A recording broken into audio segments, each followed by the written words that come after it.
الحمدللہ وکفا وسلام علی عبادہ الذین اصطفیٰ خصوصاً علی سید الانبیاء علیہ تحیۃ والثناء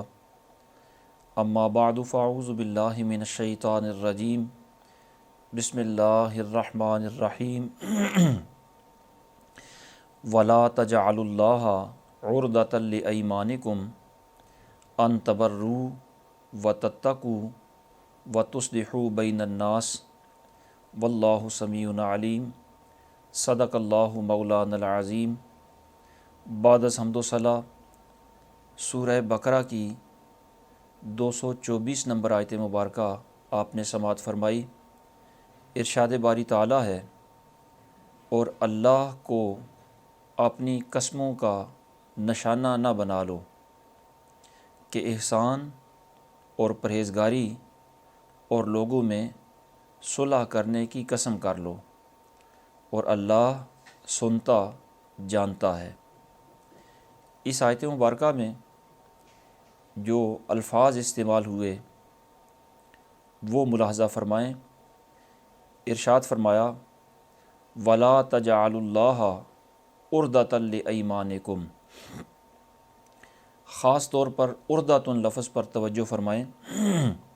کہ اللہ کے نام کو اپنی قسموں کا نشانہ نہ بنا لو۔ لفظ عرضہ اس کے حروف اصلیہ مادہ اشتقاق عین، را اور ضاد ہے۔ اس کا معنی ہوتا ہے روکنا، منع کرنا۔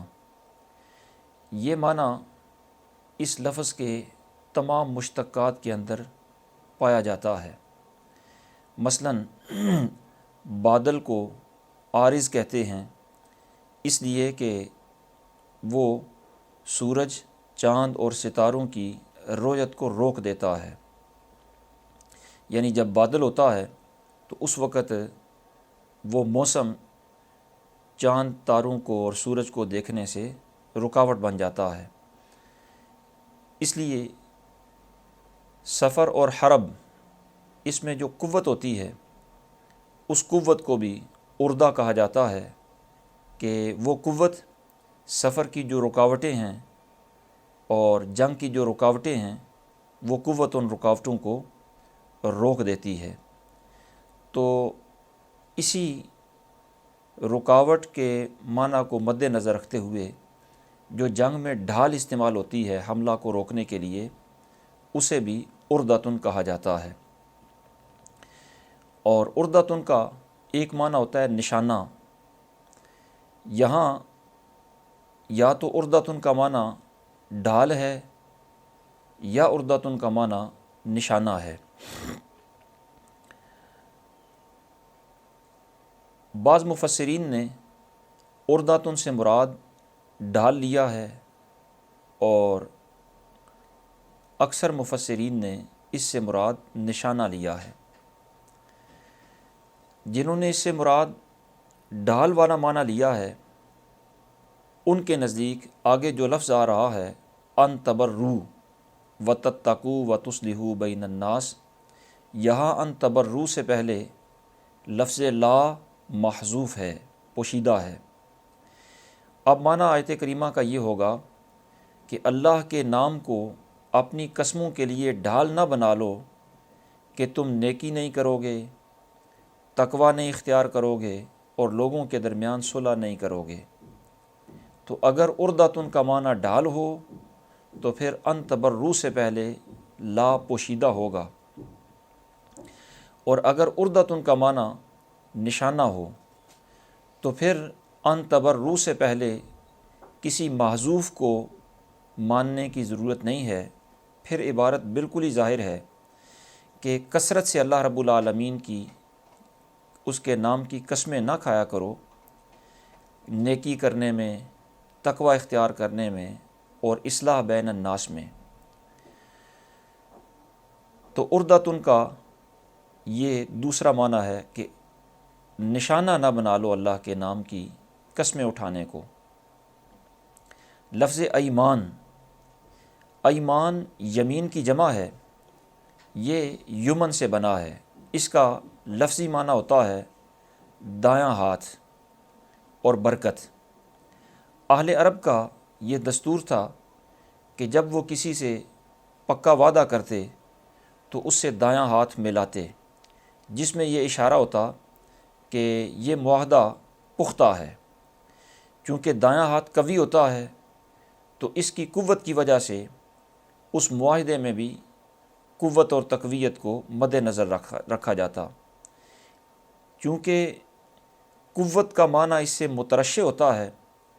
اسی لیے جب اپنی بات کو کسی طریقے سے پختہ کر لیا جائے، جس کو حلف یا قسم کہا جاتا ہے، تو اس حلف کو بھی پختہ بات ہونے کی وجہ سے حلف کو بھی یمین کہہ دیتے ہیں۔ تو آیت کریمہ کا مفہوم یہ ہے کہ اللہ کے نام کو اپنی قسموں کا نشانہ نہ بنا لو کہ بار بار اس کے نام کی قسمیں اٹھاؤ اور اپنے کلام کو پختہ کرو۔ اور ڈھال کا اگر معنی لیا جائے عرضۃ کا، تو پھر مطلب یہ ہوگا کہ اللہ کے نام کو نیکی نہ کرنے کے لیے آڑ نہ بنا لو۔ اس آیت کریمہ کا دو طرح سے پس منظر اور شان نزول بیان کیا گیا۔ ایک تو اس کا شان نزول یہ بیان کیا گیا کہ حضرت سیدنا عبداللہ ابن رواحہ رضی اللہ تعالی عنہ کی ہمشیرہ حضرت بشیر بن نعمان رضی اللہ تعالی عنہ کے نکاح میں تھیں۔ اتفاق ایسا ہوا کہ حضرت بشیر بن نعمان اور ان کی زوجہ کے درمیان کوئی ناچاکی اور رنجش پیدا ہو گئی، تو وہ اپنے بھائی حضرت عبداللہ ابن رواحہ کے گھر میں آ کر قیام پذیر ہو گئیں۔ جب حضرت عبداللہ ابن رواحہ کو پتہ چلا اس ناچاکی کا، تو انہوں نے غصے میں آ کر یہ قسم کھا لی کہ میں اب سے اپنے بہنوئی کے گھر میں بھی نہیں جاؤں گا اور ان میاں بیوی کے درمیان صلح بھی نہیں کرواؤں گا۔ کچھ دنوں کے بعد حضرت بشیر بن نعمان رضی اللہ تعالیٰ عنہ نے اپنی بیوی سے صلح کر لی اور صلح کی کوشش کی، اور حضرت عبداللہ بن رواحہ سے کہا کہ آپ بھی اس صلح کے اندر اپنا کردار ادا کریں۔ اب حضرت عبداللہ بن رواحہ رضی اللہ تعالیٰ عنہ آپ اس اصلاح بین الناس یعنی زوجین کے درمیان صلح کرانے سے اس لیے ہچکچاتے رہے کہ میں تو قسم کھا چکا ہوں کہ اب صلح نہیں کراؤں گا، اب یہ کیسے کام کروں؟ تو اس موقع پر اللہ رب العالمین نے یہ آیت مبارکہ نازل فرمائی کہ اگر یہ قسم کھا بیٹھے ہو کہ اصلاح بین الناس نہیں کرو گے، کوئی نیکی نہیں کرو گے، تقوی نہیں کرو گے، تو اللہ رب العالمین کے نام کو ان معاملات میں ڈھال نہ بناؤ، یعنی وہ قسم توڑ کر اس کا کفارہ دو اور نیکی کا کام کر گزرو۔ دوسرا، اس آیت کریمہ کا شان نزول مفسرین نے یہ بیان فرمایا کہ جب واقعہ افک میں حضرت سیدہ طیبہ طاہرہ ام المومنین حضرت عائشہ صدیقہ رضی اللہ تعالی عنہا پر ناحق تہمت لگی، تو ان میں حضرت مستح بھی شامل تھے، اور یہ غریب تھے اور رشتہ میں حضرت صدیق اکبر رضی اللہ تعالیٰ عنہ کے خالہ زاد تھے، اور ان کے اخراجات کی کفالت حضرت صدیق اکبر ہی کیا کرتے تھے۔ جب اس معاملہ میں ان کی شمولیت کا حضرت صدیق اکبر رضی اللہ تعالیٰ عنہ کو علم ہوا، تو آپ ان سے ناراض ہوئے، اور ظاہر ہے یہ ناراضگی فطرتاً بنتی بھی تھی، اور آپ نے اس ناراضگی میں یہ قسم اٹھا لی کہ اب کے بعد ان کی مالی اعانت نہیں کریں گے۔ تو اس پر اللہ رب العالمین نے یہ آیت نازل فرمائی کہ نیکی نہ کرنے کے لیے اللہ کے نام کو ڈھال نہ بنا لو، یعنی اگر نیکی کرنا بھی چاہو تو یہ سوچ کر نہ کرو کہ میں تو قسم کھا چکا ہوں کہ یہ نیکی نہیں کروں گا، تو اس نام کو ڈھال نہ بنا لو، بلکہ وہ قسم اگر اٹھائی ہے تو قسم توڑ دو اور نیکی کر گزرو۔ اس آیت کریمہ کا چونکہ دو طرح سے مفہوم بیان کیا گیا، اور دونوں مفہوموں کے اعتبار سے اس سے مسائل شرعیہ اخذ ہوتے ہیں۔ پہلا اس کا مفہوم کہ اللہ رب العالمین کے نام کو ڈھال نہ بنا لو کہ نیکی نہیں کرو گے، تو ظاہر ہے نیکی نہ کرنا تو گناہ کا کام ہوتا ہے، اس میں ناپسندیدہ معاملہ ہے۔ تو اس سے علماء اسلام نے یہ مسئلہ اخذ فرمایا کہ گناہ کے کام کی قسم نہ اٹھاؤ، نیکی کے نزدیک نہ جانے کی اور نیکی سے اجتناب کرنے کی قسم نہ اٹھاؤ، اس لیے کہ نیکی سے اجتناب کرنا اور گناہ کا عزم کر لینا یہ بھی گناہ میں مبتلا ہونے کا ایک سبب ہوتا ہے، اور آیت مبارکہ میں اللہ رب العالمین نے اس سے منع فرمایا ہے۔ اور دوسرا مسئلہ مفسرین نے اسی آیت سے اور اس آیت کے پس منظر سے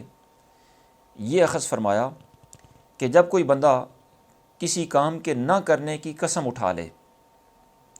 بعد میں اس پر یہ واضح ہو کہ یہ کام تو کرنا چاہیے، اچھا کام ہے، تو اسے یہ چاہیے کہ وہ اپنی قسم توڑے اور وہ اچھائی کا کام کرے اور اپنی قسم کا کفارہ دے۔ مثلاً کسی نے قسم کھائی کہ میں اپنے والدین کی خدمت نہیں کروں گا یا فلاں رشتہ دار سے صلہ رحمی نہیں کروں گا، تو چونکہ والدین کی خدمت کرنا اور صلہ رحمی کرنا یہ اچھائی کے کام ہیں، تو اب اس پر یہ لازم ہے کہ وہ اپنی قسم توڑے، کفارہ دے اور اچھائی کر گزرے۔ جس طرح حضرت عبداللہ بن رواحہ رضی اللہ تعالی عنہ نے قسم کھا لی تھی کہ وہ اپنی ہمشیرہ اور بہنوئی کے درمیان مصالحت نہیں کرائیں گے،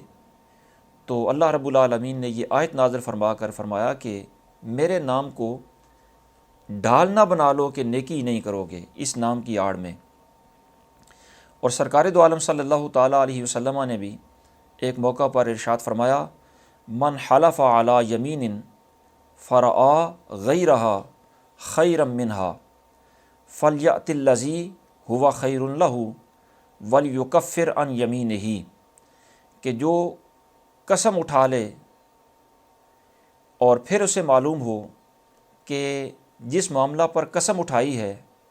بلائی اس کے علاوہ دوسرے کام میں ہے، تو وہ بلائی والا کام کرے اور اپنی قسم کا کفارہ دے لے۔ اور اسی آیت کریمہ کے ضمن میں مفسرین نے تیسرا مسئلہ یہ اخذ فرمایا کہ ضرورت شرعی اگر ہو، مجبوری ہو، تو پھر تو قسم اٹھانا ممنوع نہیں ہے، قسم اٹھانے کی اجازت ہے،